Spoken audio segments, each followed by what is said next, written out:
ഇടതുപക്ഷ ജനാധിപത്യ മുന്നണിയുടെ സ്ഥാനാർത്ഥിയായിട്ട് മത്സരിക്കുന്ന എന്നെ അരിവാൾ ചുറ്റിക നക്ഷത്രം അടയാളത്തിൽ വോട്ടുകൾ നൽകി വിജയിപ്പിക്കണമെന്ന് ആദ്യമേ അഭ്യർത്ഥിക്കുകയാണ്.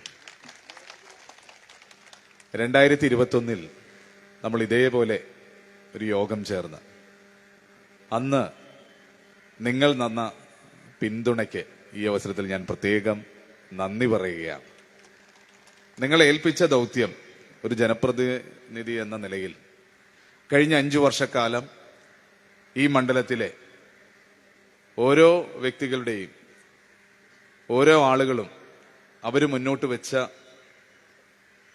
നിവേദനങ്ങൾ, നിർദ്ദേശങ്ങൾ, വിമർശനങ്ങൾ അതെല്ലാം പദ്ധതികളാക്കി മാറ്റിയതുകൊണ്ടാണ് നമ്മുടെ കുന്നത്തനാട് നിയോജകമണ്ഡലത്തിൽ 2500 കോടിയിലധികം വരുന്ന വികസന പ്രവർത്തനങ്ങൾ നമുക്ക് നടത്താൻ കഴിഞ്ഞിട്ടുള്ളത്.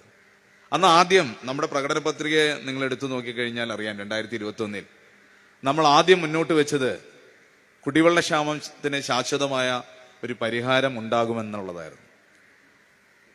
420 കോടി രൂപയാണ് കുന്നത്തനാട് നിയോജകമണ്ഡലത്തിലെ 8 പഞ്ചായത്തുകൾക്ക് കുടിവെള്ളക്ഷാമം പരിഹരിക്കുന്നതിന് വേണ്ടി മാത്രം നമുക്ക് അനുവദിക്കാൻ കഴിഞ്ഞു. ചില ആളുകള് ഈ നമ്മുടെ വികസന രേഖയുടെ പുസ്തകം വീടുകളിൽ എത്തിക്കഴിഞ്ഞപ്പോ ഓരോ വീടുകളിലും നമ്മളിപ്പോ ചെല്ലുമ്പോൾ അവര് കൃത്യമായിട്ട് നമ്മുടെ അടുത്ത് ഇപ്പോ ഓരോന്നും ഇങ്ങോട്ട് തിരിച്ചു പറയും. MLA, നിങ്ങളുടെ വികസന പ്രവർത്തനങ്ങൾ, ഞങ്ങൾ ഇന്ന പാർട്ടിക്കാരാണ്, പക്ഷെ ഈ മണ്ഡലത്തിൽ നിങ്ങൾ നടത്തിയ വികസന പ്രവർത്തനങ്ങൾക്ക് നിങ്ങളോട് നന്ദി ഉണ്ട് എന്നുള്ള തരത്തിലാണ് ഓരോ വീടുകളിൽ ചെല്ലുമ്പോൾ എനിക്ക് കിട്ടുന്ന സ്നേഹം. അതില് ചില ആളുകൾക്ക് വലിയ പ്രശ്നമുണ്ട്. ഇപ്പൊ ഓരോ കണ്ടുപിടുത്തങ്ങളാണ്. ഞാൻ കഴിഞ്ഞ ദിവസം ചില ആളുകളുടെ UDFന്റെ സ്ഥാനാർത്ഥിയുടെ ഒരു ഇന്റർവ്യൂ കാണുകയായിരുന്നു. അദ്ദേഹത്തിന്റെ പോസ്റ്ററുകൾ നിങ്ങൾ ശ്രദ്ധിച്ചാൽ മനസ്സിലാവും. കുന്നത്തുനാടിനെ വീണ്ടെടുക്കാൻ 10 വർഷം ഈ മണ്ഡലത്തിനെ പ്രതികരിച്ച ആൾക്ക് ഇനി കുന്നത്തുനാടിനെ വീണ്ടെടുത്ത് ഈ നെല്ലാട് കിഴക്കമ്പലം റോഡ് എങ്ങനെയായിരുന്നോ അതേപോലെ കൊണ്ടുപോകാനാണോ? ഇവിടെയുള്ള ആളുകൾക്ക് അറിയാം നെല്ലാട് കിഴക്കമ്പലം റോഡ് എങ്ങനെയായിരുന്നു എന്ന്. 10 വർഷം അദ്ദേഹത്തിന് കിട്ടിയതല്ലേ. എന്തെങ്കിലും ഒരു കാര്യം ചെയ്യാൻ അദ്ദേഹത്തിന് കഴിഞ്ഞോ? ചൂണ്ടി രാമമംഗലം റോഡ് ഏതെങ്കിലും ഒരു കാര്യം ചെയ്തോ? ഇതൊന്നും വേണ്ട. നമ്മുടെ മണ്ണൂർ പോഞ്ഞാശ്ശേരി റോഡ് എങ്ങനെയായിരുന്നു? ആ ഭാഗത്തുള്ളവരൊക്കെ ഇവിടെ ഉണ്ടാവും. 10 വർഷം അദ്ദേഹം ഉണ്ടായിരുന്നു. എന്തെങ്കിലും കാര്യം ചെയ്തോ? എന്തിനേറെ പൂത്തർക്ക പഞ്ചായത്തിലെ കോരങ്കടവ് പാലം പൂത്തർക്കക്കാർക്ക് അറിയാം. 10 വർഷം 4 കാലിൽ നിന്നു. ആ MLA ഏതെങ്കിലും ഒരു കാര്യം ചെയ്യണ്ടേ? ഞാൻ നമ്മുടെ വികസന രേഖയിൽ ഒരു കാര്യം പറഞ്ഞിരുന്നു. 1523 വീടുകൾ ലൈഫ് മിഷൻ വഴി നമ്മുടെ സർക്കാർ കൊടുത്തു. അത് MLA എന്നുള്ള രീതിയിൽ ഞാനത് എന്റെ പുസ്തകത്തിൽ എഴുതി. അപ്പൊ പുതിയ കണ്ടുപിടുത്തം, അതിലെന്താ MLAക്ക് റോളുള്ളത്? MLAക്ക് ഒരു റോളുമില്ല. ഞങ്ങളുടെ സർക്കാരാണത് നൽകിയത്. ഞങ്ങളുടെ സർക്കാരാണ് നൽകിയത്. പുള്ളിക്ക് ഇതൊന്നും അറിയില്ല. കാരണം ഈ MLAയുടെ റോൾ എന്താണെന്ന് പുള്ളിക്ക് 10 വർഷം ഇവിടെ MLA ആയിരുന്നിട്ടും പുള്ളിക്ക് ഇത് മനസ്സിലായിട്ടില്ല എന്നുള്ളതാണ് ഞാൻ മനസ്സിലാക്കുന്നത്. ഈ നെല്ലാട് കിഴക്കമ്പലം റോഡ് 52 മീറ്റിങ്ങുകളാണ് ഞാൻ നടത്തിയത്. വിവിധ ഏജൻസികളെ, വിവിധ സർക്കാർ ഉദ്യോഗസ്ഥരെ വിളിച്ച്. അതുകൊണ്ടാണത് മാറ്റാൻ കഴിഞ്ഞത്. കാരണം എന്തായിരുന്നു? കിഫ്ബിയുടെ നോംസ് പ്രകാരം 12 മീറ്റർ കുറഞ്ഞുള്ള റോഡുകൾ കേരളത്തിൽ കിഫ്ബി എടുത്തിട്ടില്ല. അതുകൊണ്ടാണ് ഈ റോഡ് 10 വർഷം 5 വർഷം മുടങ്ങിക്കിടന്നത്. ഞാൻ വന്നതിന് ശേഷം അതിന്റെ സാങ്കേതിക പ്രശ്നങ്ങൾ എന്താണെന്ന് മനസ്സിലാക്കി കിഫ്ബിയുമായിട്ട് നിരന്തരം മീറ്റിംഗ് നടത്തി അതിന്റെ ഡയറക്ടറായിട്ടുള്ള എബ്രാം സാറിനെ പലവട്ടം മീറ്റിങ്ങുകൾ എടുത്ത് സ്പെഷ്യൽ ഓർഡർ വാങ്ങിച്ചിട്ടാണ് കിഫ്ബി ഈ റോഡ് അനുമതി നൽകിയത്. അത് പുള്ളിക്ക് അറിയില്ല. കാരണം എന്ന് വെച്ച് കഴിഞ്ഞാൽ MLAയുടെ പണി എന്താന്ന് അറിയണമെങ്കിൽ ഒന്നില്ലെങ്കിൽ നിയമസഭയിൽ പോകണം, അല്ലെങ്കിൽ ജനങ്ങളായിട്ട് ബന്ധം വേണം. ഏതെങ്കിലും ജനങ്ങളുമായിട്ട് ബന്ധം ഉണ്ടാകണമെങ്കിൽ എന്ത് ചെയ്യണം? കല്യാണ വീടും മരണ വീടും പോയാൽ ആ ബന്ധം കിട്ടുമോ? ഉദ്യോഗസ്ഥ തലത്തിൽ മീറ്റിംഗ് വിളിക്കണം, ഗ്രാമസഭകളിൽ പങ്കെടുക്കണം.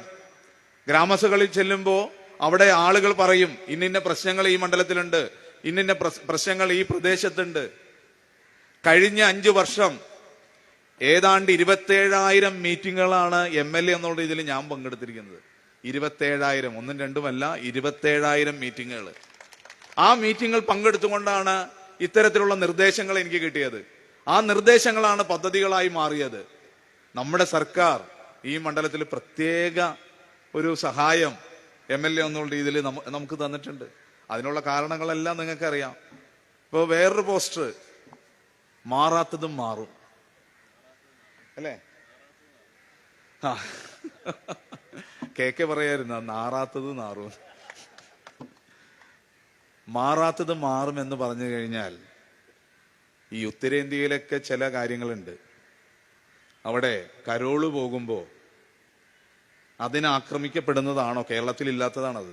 അത് മാറാൻ വേണ്ടിയാണോ ഇവര് ശ്രമിക്കുന്നത്? ഇഷ്ടമുള്ള ഭക്ഷണം കഴിക്കുമ്പോൾ അത് തടയാൻ വരുന്നതാണോ മാറ്റം?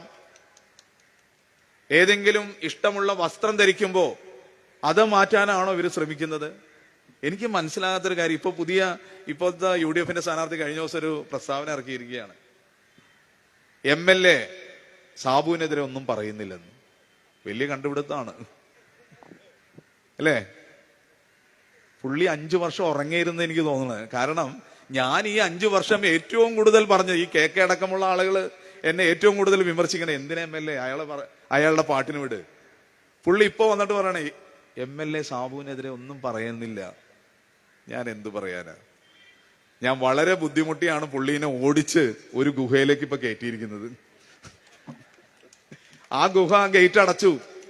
ആ ഗേറ്റ് അടച്ച് പുള്ളി അതിന്റെ അകത്തായി പോയി. ഇപ്പൊ കഥ കഴിഞ്ഞു. ഇനി ഞാൻ എന്ത് പറയാനാണത്? ഇപ്പൊ പുള്ളി കഴിഞ്ഞ ദിവസം ഡൽഹിയില് നമ്മുടെ ബഹുമാനപ്പെട്ട തിരുമേനിമാരുമായിട്ട് ഡൽഹിയിൽ പോയി. ഞാൻ എൻ്റെ ഇവിടുത്തെ യാക്കോബ വിശ്വാസികളുടെ ഒരു കാര്യം ഞാൻ ഓർമ്മപ്പെടുത്തുകയാണ്. അന്തരിച്ച തോമസ് പ്രഥമൻ ബാവ നമ്മുടെ പള്ളിയുടെ മുമ്പിൽ നിരാഹാരം കിടന്നപ്പോ ഒന്ന് തിരിഞ്ഞു നോക്കാൻ കഴിയാത്ത സാബു മുതലാളിയാണ് ഇപ്പോ വലിയ സഭാസ്നേഹം പറഞ്ഞുകൊണ്ട് സഭകളെ കൂട്ടി യോജിപ്പിക്കാൻ നടക്കുന്നത്. ഞാനൊരു കാര്യം ചോദിച്ചോട്ടെ, കഴിഞ്ഞ 5 വർഷം നമ്മുടെ നിയോജകമണ്ഡലത്തിൽ എവിടെയെങ്കിലും സഭാ തർക്കത്തിന്റെ പേരിൽ ഏതെങ്കിലും തരത്തിലുള്ള പ്രശ്നം ഉണ്ടായിട്ടുണ്ടോ? 2 സഭകളും ഒരു പ്രശ്നമില്ലാതെ രക്തച്ചൊരിച്ചിലുകളില്ലാത്ത 5 വർഷമാണ് കടന്നുപോയത്. അതിന് 2 സഭകളും നമ്മുടെ LDF ഗവൺമെന്റിന്റെ അടുത്ത് കടപ്പെട്ടിരിക്കുന്ന കാഴ്ചയല്ലേ കഴിഞ്ഞ 5 വർഷം നമ്മൾ കണ്ടത്? ഏതെങ്കിലും ഒരു പ്രശ്നം ഉണ്ടായിരുന്നോ? ആ പ്രശ്നം ഉണ്ടായപ്പോഴെല്ലാം പോലീസ് കൃത്യമായിട്ട് ഇടപെട്ട് യാതൊരു പ്രശ്നങ്ങളുമില്ലാതെ രമ്യമായിട്ട് അത് പരിഹരിക്കാൻ നമുക്ക് കഴിഞ്ഞിട്ടില്ലേ? ഇവരെ സംബന്ധിച്ച് എന്തെങ്കിലുമൊക്കെ പ്രശ്നം എപ്പോഴും ഉണ്ടായിക്കൊണ്ടേയിരിക്കണം. എന്നാലാണ് ഇവർക്ക് നേട്ടമുണ്ടാവുള്ളൂ. നമ്മളെ സംബന്ധിച്ച് അതല്ല. കഴിഞ്ഞ 5 വർഷക്കാലം നേരത്തെ ഇവിടെ സൂചിപ്പിച്ച പോലെ നിങ്ങൾ എന്നെ ഏൽപ്പിച്ചപ്പോ ഈ സർക്കാരിന്റെ ഭാഗമായിട്ട് MLA ആയതാണ് എന്നെ സംബന്ധിച്ച് ഏറ്റവും വ്യക്തിപരമായിട്ട് ഏറ്റവും വലിയ നേട്ടമായി ഞാൻ കാണുന്നത്. കാരണം പ്രത്യേക പരിഗണന നമ്മുടെ നിയോജകമണ്ഡലത്തിൽ തന്നു. റോഡുകളാണെങ്കിലും പാലങ്ങളാണെങ്കിലും സ്കൂളുകളാണെങ്കിലും കായിക മേഖലകളാണെങ്കിലും വ്യവസായ രംഗത്താണെങ്കിലും ഇപ്പൊ 300 ഏക്കർ സ്ഥലമല്ലേ ഇൻഫോ പാർക്കിന്റെ 3ാം ഘട്ട വികസനത്തിന് വേണ്ടി നമ്മുടെ മണ്ഡലത്തിലേക്ക് വരാൻ പോകുന്നത്. ഒരു MLA എന്നുള്ള നിലയിൽ എന്റെ ആശയങ്ങളല്ല ഞാൻ നടപ്പിലാക്കിയത്. നിങ്ങൾ തന്ന നിർദ്ദേശങ്ങൾ, നിങ്ങളുടെ ആശയങ്ങൾ, അത് നടപ്പിലാക്കേണ്ട ചുമതല മാത്രമാണ് ഞാൻ കഴിഞ്ഞ 5 വർഷം നടപ്പിലാക്കിയത്. അതില് ചെറുതും വലുതുമായ ഒട്ടനവധി അനുഭവങ്ങളുണ്ട്. ഇപ്പൊ നേരത്തെ മുൻ MLA പറഞ്ഞല്ലോ, എന്നാ അയ്യങ്കുഴിയുടെ വിഷയത്തിൽ ഈ MLA ഒന്നും ചെയ്തില്ലെന്നാണ് പുള്ളിയുടെ ഒരു പുതിയ കണ്ടെടുപ്പ്. അയ്യങ്കുഴിക്കാർ ആരെങ്കിലും ഇവിടെ ഉണ്ടോ? ഒന്ന് ഉണ്ടല്ലേ? ആരെങ്കിലും വേറെ ആരെങ്കിലും ഉണ്ടോ? പുറകിലുണ്ട്. ഓക്കെ. 40 വർഷമായിട്ട് BPCLന്റെയും HOCയുടെയും നടുവിൽ കിടന്ന 9 ഏക്കർ സ്ഥലത്ത് 49 കുടുംബങ്ങൾ 40 വർഷോട്ടോ.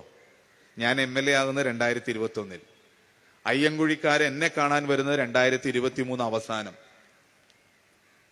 ഞാൻ അവർക്കൊരു ഉറപ്പ് കൊടുത്തു, ഞാൻ എൻ്റെ ഈ ടേം പൂർത്തീകരിക്കുന്നതിന് മുമ്പ് സർക്കാരിൽ നിന്ന് അനുകൂലമായിട്ടുള്ള ഒരു ഉത്തരവ് ഉണ്ടാക്കും. നിരന്തരമായിട്ടുള്ള മീറ്റിങ്ങുകൾ നടത്തി. LSGD മിനിസ്റ്റർ, പാർട്ടിയുടെ മുതിർന്ന നേതാക്കൾ, വ്യവസായ വകുപ്പ് മന്ത്രി, അങ്ങനെ എല്ലാവരുമായിട്ട് നിരന്തരമായിട്ടുള്ള മീറ്റിങ്ങുകൾ നടത്തിയതിന്റെ അടിസ്ഥാനത്തിൽ ഇപ്പോ 4/3/2026 ഒരു മന്ത്രി തന്നെ ഒരു നിർദ്ദേശം കൊടുത്തിരിക്കുകയാണ്. അയ്യങ്കുഴിയുടെ സ്ഥലം ലാൻഡ് ഫില്ലിംഗ് പദ്ധതിക്ക് വേണ്ടി ആ സ്ഥലം അനുയോജ്യമാണ്. അതിന് റവന്യൂ വകുപ്പിന്റെ അടുത്ത് ആ സ്ഥലം അളന്ന് തിട്ടപ്പെടുത്തി പുതിയ വില നിശ്ചയിച്ചെടുക്കുവാൻ വേണ്ടി ഇപ്പൊ നിർദ്ദേശം കൊടുത്തിരിക്കുക. ഇപ്പൊ അതും വിമർശനം. അവരെന്താ പറയണ, അത് സർക്കാർ മന്ത്രിസഭ അംഗീകരിച്ചിട്ടില്ലെന്നു. ഈ 10 വർഷം MLA ആൾക്ക് അതും അറിയില്ല. ഈ മന്ത്രിസഭയുടെ അനുവാദം എപ്പോഴാണ് വേണ്ടത്? റവന്യൂ വകുപ്പ് ആ സ്ഥലം അളന്ന് തിട്ടപ്പെടുത്തിയതിന് ശേഷം വില നിശ്ചയിച്ച് ആളുകളുമായിട്ട്, ആ പ്രദേശത്തുള്ള ആളുകളുമായിട്ട് നെഗോഷിയേറ്റ് ചെയ്തതിന് ശേഷം, അതിന് അംഗീകാരം കൊടുത്തതിന് ശേഷം അവസാന ഘട്ടത്തിലാണ് അത് മന്ത്രിസഭാ യോഗത്തിൽ വരികയുള്ളൂ. പുള്ളി ഇപ്പൊ പറയണം ആദ്യം തന്നെ ഇതെങ്ങനെ മന്ത്രിസഭാ യോഗം അനുവദിച്ചിട്ടില്ലോ. എന്ത് ചെയ്താലും വിമർശിക്കുക.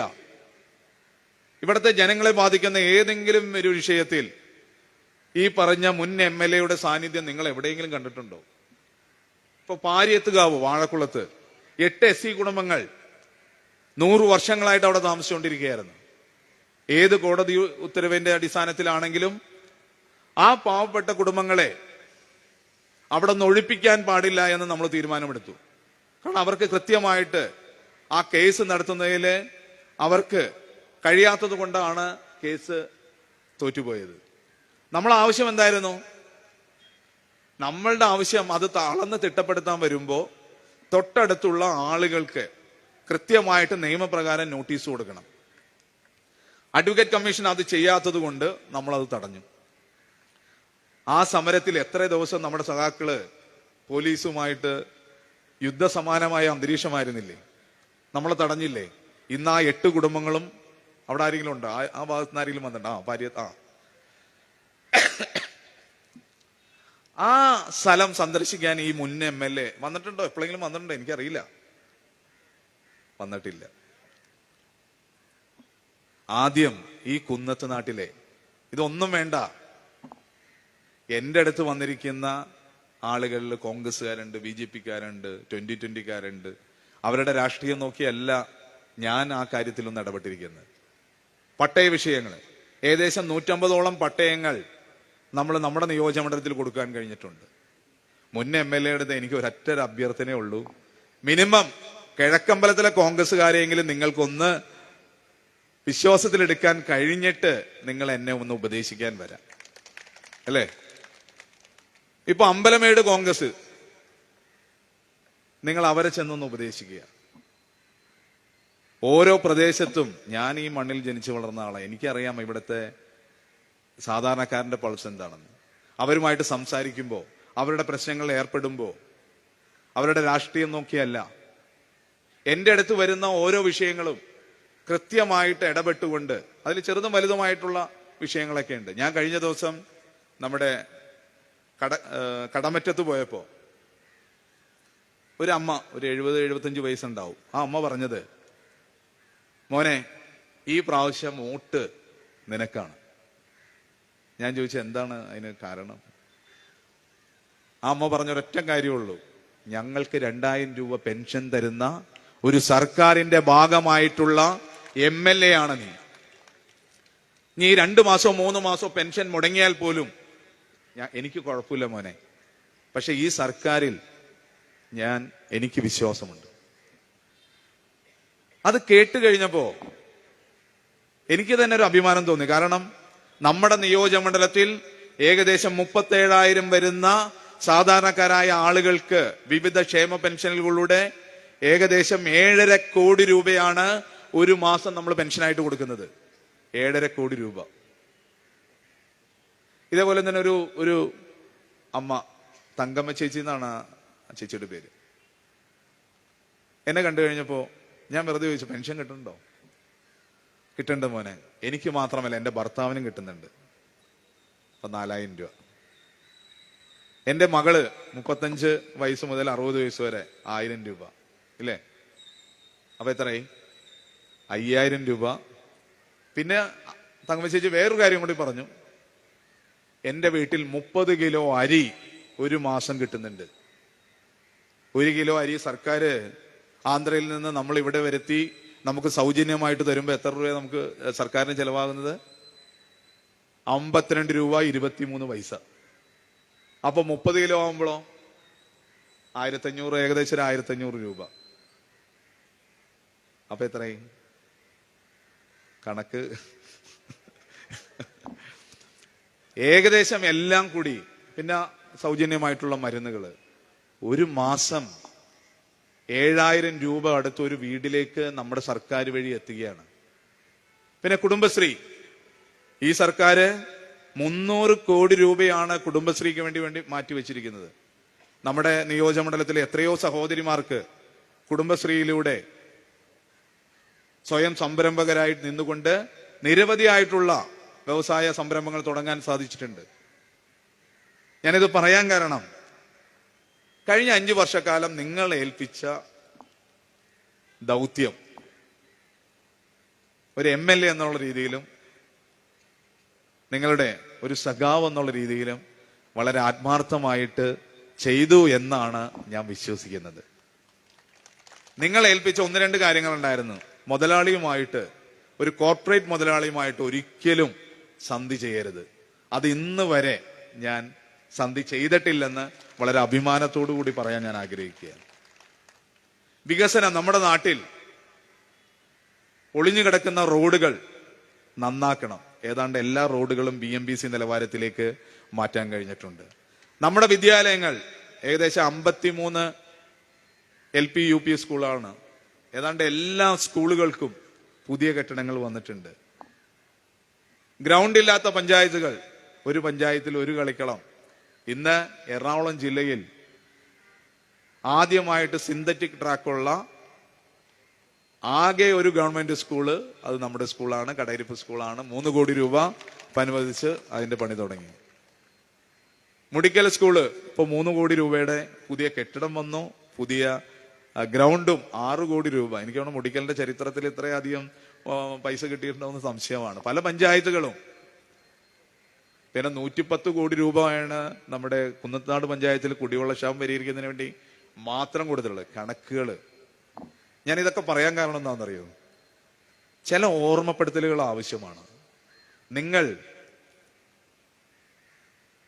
വീടുകൾ കയറുമ്പോൾ, അതാണ് ഈ മാഗസിനായിട്ട് നമുക്ക് തന്നത്, നിങ്ങളുടെ MLA എന്ത് ചെയ്തു എന്ന് ചോദിച്ചു കഴിഞ്ഞാൽ നിങ്ങൾക്ക് കൃത്യമായിട്ടുള്ള മറുപടി പറയാൻ നിങ്ങൾക്ക് കഴിയണം. ഒരു കാര്യം കൂടി നിങ്ങൾ പറഞ്ഞു, ഞങ്ങളുടെ MLA ഒന്നും ചെയ്തില്ലെങ്കിൽ നിങ്ങൾ വോട്ട് ചെയ്യേണ്ട. പക്ഷെ ഞങ്ങളുടെ MLA ഈ നാട്ടിലെ വികസന പ്രവർത്തനങ്ങൾ നടത്തിയെന്ന് നിങ്ങൾക്ക് ബോധ്യമുണ്ടെങ്കിൽ ഈ വരാൻ പോകുന്ന നിയമസഭാ തെരഞ്ഞെടുപ്പിൽ അരിവാൾ ചുറ്റിക നക്ഷത്രം അടയാളത്തിൽ വോട്ടുകൾ നൽകണമെന്ന് നിങ്ങൾ അഭ്യർത്ഥിക്കണം. ഇല്ലേ? ആയിരക്കണക്കിന് വരുന്ന സാധാരണക്കാരന്റെ കണ്ണുനീരൊപ്പുന്ന ഒരു സർക്കാരാണ് നമ്മുടെ സർക്കാർ. ആ സർക്കാർ വീണ്ടും തുടർ ഭരണത്തിലേക്ക് വരേണ്ട ഒരു രാഷ്ട്രീയ സാഹചര്യം ഇന്ന് കേരളത്തിലുണ്ട്. കാരണം സഹോദരങ്ങളെ പോലെ ജീവിക്കുന്ന ഒരു നാടിനെ, ആ നാടിൽ അശാന്തി പടർത്തിക്കൊണ്ട് കേരളം മറ്റൊരു UPയോ ഉത്തരേന്ത്യൻ സംസ്ഥാനം ആക്കാൻ ശ്രമിക്കുന്ന വർഗീയ ശക്തികൾ കേരളത്തിൽ ചുറ്റുവട്ട് പറക്കുമ്പോൾ അതിനെ ചെറുത്തു തോൽപ്പിക്കാൻ നമുക്ക് ആകെയുള്ളത് LDF സർക്കാരാണെന്നുള്ളൊരു വിശ്വാസം നമുക്കുണ്ടാകണമെന്ന് മാത്രം ഈ അവസരത്തിൽ പറഞ്ഞുകൊണ്ട് ഒരിക്കൽ കൂടി ഈ 9-ാം തീയതി, ഏപ്രിൽ 9-ാം തീയതി വരെ നമുക്ക് വിശ്രമില്ലാത്ത ദിവസങ്ങളാണ്. ഈ വരുന്ന ദിവസങ്ങളിൽ നിങ്ങൾ ഓരോരുത്തരും, എന്റെ ശബ്ദം ഈ തെരഞ്ഞെടുപ്പായിട്ട് അടഞ്ഞിരിക്കുകയാണ്, അതാണ് എനിക്ക് ഒരു കൃത്യമായിട്ട് സംസാരിക്കാൻ കഴിയാത്തത്. എന്നാൽ ഒരു കാര്യം ഞാൻ പറയാം, നിങ്ങൾ തന്ന പിന്തുണ ഈ കഴിഞ്ഞ 5 വർഷവും ഓരോ മുഖങ്ങളും എന്നോട് കാണിച്ച സ്നേഹവും ആ ബഹുമാനവും അത് ഇനിയും തുടരണം. നിങ്ങളുടെ ഒരുവനായി നിന്നുകൊണ്ട്, നിങ്ങളുടെ സഹോദരനായി നിന്നുകൊണ്ട്, നിങ്ങളുടെ ഓരോ വിഷമത്തിലും സന്തോഷത്തിലും ഞാൻ ഇനിയും ഉണ്ടാകുമെന്ന് മാത്രം ഈ അവസരത്തിൽ പറഞ്ഞുകൊണ്ട് അരിവാൾ ചുറ്റിക നക്ഷത്രം അടയാളത്തിൽ വോട്ടുകൾ നൽകി വിജയിപ്പിക്കണമെന്ന് ഒരിക്കൽ കൂടി അഭ്യർത്ഥിച്ചുകൊണ്ട് നിർത്തുന്നു. നന്ദി, നമസ്കാരം. യോഗത്തെ അഭിവാദ്യം ചെയ്തുകൊണ്ട് CPM-ന്റെ ജില്ലാ സെക്രട്ടേറിയറ്റ് അംഗം അഡ്വക്കേറ്റ് കെ സൺകുമാറിനെ ക്ഷണിക്കുന്നു. പ്രിയപ്പെട്ടവരെ, 3 മഹാപ്രസംഗം കഴിഞ്ഞു. ഇനിയൊരു പ്രസംഗത്തിന് ഇവിടെ സ്ഥാനമില്ല എന്നെനിക്കറിയാം. അതുകൊണ്ട് തന്നെ ചുരുങ്ങിയ വാക്കുകളിൽ 1-2 കാര്യങ്ങൾ പറയണമെന്നാണ് ഞാൻ ആഗ്രഹിക്കുന്നത്. ശരിയായ തീരുമാനം ശരിയായ സമയത്തെടുക്കുന്നതിൽ എന്നും മലയാളികൾ അടിപൊളിയാണ്. അതുകൊണ്ട് തന്നെയാണ് 1957 മുതൽ കേരളത്തിൽ ആദ്യ തെരഞ്ഞെടുപ്പ് നടന്ന് നിരവധി തെരഞ്ഞെടുപ്പുകളിലൂടെ കടന്നു പോകുമ്പോൾ ഒരിക്കൽ പോലും ഭരണ തുടർച്ച ഒരു മുന്നണിക്കും കിട്ടിയിട്ടില്ല എന്ന സാഹചര്യത്തെ 2021 ചരിത്രം തിരുത്തി എഴുതി സഖാവ് പിണറായി വിജയന് ഭരണ തുടർച്ച കൊടുത്ത് 91 സീറ്റിൽ നിന്ന് 99ആയും 42% വോട്ടിൽ നിന്ന് 45.3% വോട്ടായും ഈ കേരളത്തിൽ ഇടതുപക്ഷത്തിന് ഭരണ തുടർച്ച കൊടുത്തത്. അതിന് പ്രധാനപ്പെട്ട കാരണം കഴിഞ്ഞ നിയമസഭാ തെരഞ്ഞെടുപ്പിന് 1 മാസം മുമ്പ് UDF-ന്റെ കൺവീനർ MM ഹസൻ പത്രസമ്മേളനം നടത്തി പ്രഖ്യാപിച്ചു, ഞങ്ങൾ അധികാരത്തിൽ വന്നാൽ ലൈഫ് മിഷൻ പിരിച്ചുവിടും, UDF അധികാരത്തിൽ വന്നാൽ പൊതുവിദ്യാഭ്യാസ യജ്ഞം അവസാനിപ്പിക്കും, UDF അധികാരത്തിൽ വന്നാൽ ആദ്രം പദ്ധതി അവസാനിപ്പിക്കും, UDF അധികാരത്തിൽ വന്നാൽ കേരള ബാങ്ക് പിരിച്ചുവിടും എന്ന രൂപത്തിൽ ഒരു പത്രസമ്മേളനം നടത്തി. പ്രിയപ്പെട്ടവരെ, UDF അന്ന് അധികാരത്തിൽ വന്നിരുന്നുവെങ്കിൽ ഒന്നാം പിണറായി സർക്കാരിന്റെ കാലത്ത് കൊണ്ടുവന്ന 1,75,000 വീടുകൾ ആ നമ്പറിൽ തന്നെ അവസാനിച്ചേനെ. രണ്ടാം പിണറായി സർക്കാർ ആ 1,75,000 വീടുകളെ 5 ലക്ഷം വീടുകളിലധികമായി വർദ്ധിപ്പിച്ച് ഇപ്പോൾ 1,92,000 വീടുകളുടെ നിർമ്മിതി നടന്നുകൊണ്ടിരിക്കുന്നു. അങ്ങനെ 1.25 ലക്ഷത്തിൽ നിന്ന് 6.92 ലക്ഷത്തിലേക്ക് എല്ലാവർക്കും അടച്ചുറപ്പുള്ള വീട് എന്ന സ്വപ്നം സാക്ഷാത്കരിക്കാൻ നമുക്ക് ബഹുദൂരം മുന്നോട്ട് പോകാൻ കഴിഞ്ഞത് ഈ ഭരണ തുടർച്ച കൊണ്ട് തന്നെയാണ്. ഞങ്ങൾ അധികാരത്തിൽ വന്നാൽ പൊതുവിദ്യാഭ്യാസ യജ്ഞം അവസാനിപ്പിക്കുമെന്നാണ് UDF-ന്റെ കൺവീനർ പറഞ്ഞത്. 55,000 ക്ലാസ് മുറികൾ ഹൈടെക് ആക്കി മാറ്റി 11 ലക്ഷം കുട്ടികളെ പൊതുവിദ്യാലയത്തിന്റെ ഭാഗമായി തിരിച്ചു കൊണ്ടുവരാൻ നമുക്ക് കഴിഞ്ഞത് പ്രിയപ്പെട്ടവരെ ഈ ഭരണ തുടർച്ചയുടെ ഭാഗമായിട്ടാണ്. അന്ന് 1 ലക്ഷം പേർക്കാണ് പട്ടയം കൊടുത്തതെങ്കിൽ UDF അധികാരത്തിൽ വന്നാൽ ആ പട്ടയ വിതരണം എന്നേക്കുമായി നിന്നു പോകുമായിരുന്നു. ഇന്ന് ഒരു ദിവസം 120 പേർക്ക് പട്ടയം എന്ന രൂപത്തിൽ 10 വർഷം കൊണ്ട് 4,20,000 പേർക്ക് ഭൂമിയുടെ ഉടമസ്ഥന്മാരാക്കി മാറ്റി പട്ടയ വിതരണം കൂടുതൽ ത്വരിതപ്പെടുത്താൻ നമുക്ക് കഴിഞ്ഞത് ഈ ഭരണ തുടർച്ചയുടെ ഭാഗമായി തന്നെയാണ്. അമേരിക്കയെ പിന്നിലാക്കി ആരോഗ്യരംഗത്ത് ശിശുമരണ നിരക്കിലടക്കം ഒന്നാമതായി നമുക്ക് കുതിച്ചു മുന്നേറാൻ കഴിഞ്ഞത് ഞങ്ങൾ അധികാരത്തിൽ വന്നാൽ ആരോഗ്യ മേഖലയിലെ ആദ്രം പദ്ധതി എന്നേക്കുമായി അവസാനിപ്പിക്കുമെന്ന് പറഞ്ഞ MM ഹസന്റെ ആ പത്രസമ്മേളനത്തിന് ചുട്ട മറുപടി കൊടുത്തുകൊണ്ട് ഇടതുപക്ഷത്തിന് ഭരണ തുടർച്ച നൽകി എന്നതുകൊണ്ട് തന്നെയാണ് ആരോഗ്യ മേഖലയിൽ ലോകത്തിന് മാതൃകയായി നമുക്ക് കുതിക്കാൻ കഴിഞ്ഞത്. നിങ്ങൾക്ക് ഓർമ്മയുണ്ട് UDF നേതാക്കന്മാരുടെ പത്രസമ്മേളനം. മിസ്റ്റർ പിണറായി വിജയ, നിങ്ങൾ ഒരിക്കലും ഈ ദേശീയപാത പൂർത്തീകരിച്ച് ഈ നാടിന് സമർപ്പിക്കാൻ ഞങ്ങൾ അനുവദിക്കില്ല എന്ന് പറഞ്ഞ നേതാവിന്റെ പേര് നിങ്ങൾക്ക് ഓർമ്മയുണ്ടോ? ആരായിരുന്നു ആ നേതാവ്? VD സതീശൻ. ആരായിരുന്നു അത്തരത്തിൽ പ്രസംഗം നടത്തിയത്? K മുരളീധരൻ. പിണറായി വിജയ, തീരദേശ ഹൈവേ ഞങ്ങൾ ഒരിക്കലും ഈ കേരളത്തിൽ അനുവദിക്കില്ല എന്ന് പറഞ്ഞ നേതാവിന്റെ പേര് VD സതീശൻ, K മുരളീധരൻ, അതുപോലെ തന്നെ K സുധാകരൻ. അതുപോലെ മലയോര ഹൈവേ ഒരിക്കലും കേരളത്തിൽ അനുവദിക്കില്ല എന്ന് പറഞ്ഞ നേതാവിന്റെ പേര് VD സതീശൻ. അതുപോലെ തുരങ്കപാത ഒരിക്കലും ഞങ്ങൾ ഈ കേരളത്തിൽ അനുവദിക്കുക പോലും ഇല്ല എന്ന് പറഞ്ഞ നേതാവിന്റെ പേര് VD സതീശൻ, K സുധാകരൻ. വിഴിഞ്ഞ പദ്ധതി, കപ്പൽ പോയിട്ട് ഒരു ബോട്ട് പോലും ആ വിഴിഞ്ഞത്ത് അടുപ്പിക്കാൻ ഞങ്ങൾ അനുവദിക്കില്ല എന്ന് പറഞ്ഞ നേതാവിന്റെ പേര് VD സതീശൻ, K സുധാകരൻ.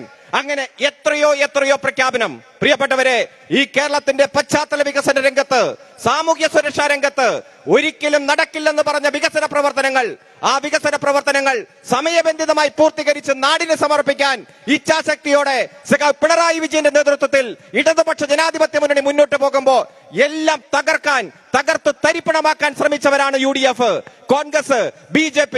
എത്ര തവണയാണ് ഇവർ ഹൈക്കോടതിയിൽ പോയത്? എത്ര തവണയാണ് സുപ്രീം കോടതിയിൽ പോയത്? ഈ രാജ്യത്ത് പ്രതിപക്ഷ നേതാവിനോട് it is not a public interest litigation, it is a publicity interest litigation, ഇത് പബ്ലിസിറ്റിക്ക് വേണ്ടി കോടതിയിൽ വന്നതാണ് എന്ന് മുഖത്തു നോക്കി പറഞ്ഞ ഈ സംസ്ഥാനത്തിന്റെ ഹൈക്കോടതിയുടെ ചീഫ് ജസ്റ്റിസ് പറഞ്ഞ വാചകം നമ്മുടെ മുന്നിലുണ്ട്. അത് മാത്രമാണോ? ഇവിടെ സർക്കാർ ജീവനക്കാർക്ക് DA കൊടുത്ത് അത് സന്ദേശമായി ജീവനക്കാരെ അറിയിച്ചപ്പോൾ ഡേറ്റ മോഷണം എന്ന് പറഞ്ഞ് ഹൈക്കോടതിയിൽ പോയി. ഹൈക്കോടതി എന്താ മറുപടി പറഞ്ഞേ? ഏറ്റവും നല്ല സൽഭരണമുള്ള സംസ്ഥാനത്ത് മാത്രമേ ഇത്തരത്തിൽ നേട്ടങ്ങൾ ഉണ്ടാകൂ എന്ന് പറഞ്ഞ് സൽഭരണത്തിന്റെ സർട്ടിഫിക്കറ്റ് നമുക്ക് വാങ്ങിച്ചു തന്നു. നവകേരള സർവേയുമായി ബന്ധപ്പെട്ടുകൊണ്ട് സുപ്രീം കോടതിയിൽ പോയി KSUവും കോൺഗ്രസും. സുപ്രീം കോടതിയുടെ ചീഫ് ജസ്റ്റിസ് പറഞ്ഞു, മികച്ച ഭരണമുള്ള സൽഭരണമുള്ള ഒരു നാട്ടിൽ മാത്രമേ ഇത്തരത്തിൽ വീട് വീടാന്തരം കയറി ഇറങ്ങി ഗവൺമെന്റ് ചെയ്ത പ്രവർത്തനങ്ങളെ കുറിച്ച് ചോദിക്കുന്നതും വരാൻ പോകുന്ന നാളുകളിൽ ചെയ്യേണ്ട പ്രവർത്തനങ്ങളെ കുറിച്ച് ചോദിക്കുവാനും ഗവൺമെന്റിന് കഴിയണമെങ്കിൽ മികച്ച ഭരണമുള്ള സംസ്ഥാനത്ത് മാത്രമേ കഴിയൂ. കേരളത്തിലെ ഭരണം മികച്ച ഭരണമാണ് എന്ന് സുപ്രീം കോടതി വരെ സർട്ടിഫിക്കറ്റ് കൊടുക്കുന്നത് നമ്മൾ കാണുകയാണ്.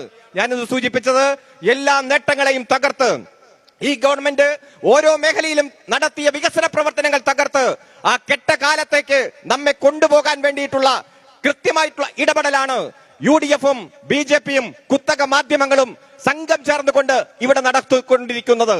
അതുകൊണ്ട് പ്രിയപ്പെട്ടവരെ, ഒരു ദിവസം 133 പേർക്ക് വീട് കൊടുത്ത, ഒരു ദിവസം 120 പേർക്ക് പട്ടയം കൊടുത്ത, ഒരു ദിവസം 87 പേർക്ക് സർക്കാർ നിയമനം കൊടുത്ത നമ്മുടെ ഗവൺമെന്റ് വരുമ്പോൾ സ്റ്റാർട്ടപ്പുകൾ വെറും 300, ഇപ്പോൾ 7400. 3 വർഷം കൊണ്ട് 3.5 ലക്ഷം പുതിയ സംരംഭങ്ങൾ ആരംഭിച്ച, കാർഷിക രംഗത്ത് ഇരട്ടിയിലധികം ഉൽപാദന വർധനവ് നടത്തിയ, 6 മാസം കൊണ്ട് 1.5 കോടി ടൂറിസ്റ്റുകളെ ഈ കേരളത്തിലേക്ക് ആകർഷിച്ച, ലോകത്ത് കണ്ടിരിക്കേണ്ട ഏറ്റവും മനോഹര പ്രദേശമായി ഈ കേരളത്തെ മാറ്റിയ, വികസനത്തിൽ നിന്ന് വികസനത്തിലേക്ക് കൈപിടിച്ചുയർത്തിയ, നമ്മൾ അധികാരത്തിൽ വരുമ്പോൾ പെൻഷൻ 600, 32 ലക്ഷം പേർക്ക് പെൻഷൻ. ഇന്നത് 600 1000-ആയി, 1600-ആയി, 2000-ആയി മാറി. 32 ലക്ഷം എന്നത് 64 ലക്ഷം ഗുണഭോക്താക്കളായി മാറി. വീട്ടമ്മമാരുടെ പെൻഷൻ 33.5 ലക്ഷം. കണക്ട് വർക്ക് യുവജനങ്ങളുടെ പെൻഷൻ 5 ലക്ഷം. അതായത് 3.5 കോടി ജനസംഖ്യ, 18 വയസ്സിന് മുകളിലുള്ളവരുടെ ജനസംഖ്യ 2.5 കോടി, 2.25 കോടി. അതിൽ 1 കോടി 5 ലക്ഷം പേർ സാമൂഹ്യ സുരക്ഷാ പദ്ധതികളുടെ ഭാഗമായി മാറുന്നു. പ്രിയപ്പെട്ടവരെ, ലോകത്തെവിടെയും കിട്ടുന്ന വിദ്യാഭ്യാസം കേരളത്തിൽ ഇരുന്ന് ആർജിക്കാൻ, ലോകത്തെവിടെയും കിട്ടുന്ന തൊഴിൽ കേരളത്തിൽ ഇരുന്ന് ചെയ്യാൻ, ലോകത്തെവിടെയുമുള്ള പശ്ചാത്തല വികസനം ഈ കേരളത്തിൽ അനുഭവിക്കാൻ, വികസിത രാജ്യങ്ങളുടെ അപ്പുറത്തേക്ക് ഈ കേരളത്തെ കൈപിടിച്ചുയർത്താൻ, ഈ നവകേരളത്തെ ഒരു വിജ്ഞാന സമൂഹമാക്കി മാറ്റാൻ, വിജ്ഞാന സമ്പദ് വ്യവസ്ഥയാക്കി മാറ്റാൻ ഇടതുപക്ഷ ജനാധിപത്യ മുന്നണിയുടെ നേതൃത്വത്തിലുള്ള ഈ തേരോട്ടത്തിന് 3ാം ഭരണ തുടർച്ചയിലൂടെ ഈ നാട് അംഗീകാരം കൊടുക്കുമ്പോൾ നമ്മുടെ ശബ്ദം കേരളത്തിന്റെ നിയമസഭയിൽ പ്രതിഫലിക്കാൻ സഖാവ് PV ശ്രീനിജൻ നിയമസഭയിൽ ഉണ്ടാകണമെന്ന് ഉറപ്പുവരുത്തുവാനുള്ള ഒരു 15 ദിവസങ്ങളാണ് നമ്മുടെ മുന്നിലുള്ളത്. അതുകൊണ്ട് വിദ്യാർത്ഥികൾ, യുവജനങ്ങൾ, വനിതകൾ, കർഷകർ, കർഷക സംഘം പ്രവർത്തകർ, തൊഴിലാളി വർഗം, സർക്കാർ ജീവനക്കാരെല്ലാം ഒറ്റ ശബ്ദത്തോടെ, ഒറ്റ മനസ്സോടെ വരും ദിവസങ്ങളിൽ രാത്രികളെ പകലാക്കി മാറ്റിക്കൊണ്ട് ഈ തെരഞ്ഞെടുപ്പ് യുദ്ധത്തിൽ അണിനിരക്കണമെന്ന് മാത്രം അഭ്യർത്ഥിച്ചുകൊണ്ട് ഈ പൊതുയോഗത്തിൽ പങ്കെടുത്ത നമ്മുടെ കൺവെൻഷൻ വൻ വിജയമാക്കി മാറ്റിയ മുഴുവൻ സഖാക്കളെയും CPMന്റെ എറണാകുളം ജില്ലാ സെക്രട്ടേറിയറ്റിന് വേണ്ടി, LDFന്റെ ജില്ലാ കമ്മിറ്റിക്ക് വേണ്ടി ഊഷ്മളമായി അഭിവാദ്യം ചെയ്തുകൊണ്ട് ഞാൻ എന്റെ വാക്കുകൾ അവസാനിപ്പിക്കുന്നു. സഖാക്കളെ, അഭിവാദ്യങ്ങൾ. സഖാക്കളെ, യോഗം നമ്മുടെ അവസാനിപ്പിക്കുന്നതിന് മുമ്പായിട്ട് നമ്മുടെ ഈ ഇലക്ഷൻ പ്രവർത്തനത്തിന് വേണ്ടി ഒരു കമ്മിറ്റിയുണ്ട്. ആ കമ്മിറ്റിയുടെ രൂപരേഖ അവതരിപ്പിക്കുന്നതിന് വേണ്ടി CPMന്റെ ഏരിയ സെക്രട്ടറി സഖാവ് KK ഇലയാസനെ ക്ഷണിക്കുന്നു. പ്രിയമുള്ളവരെ,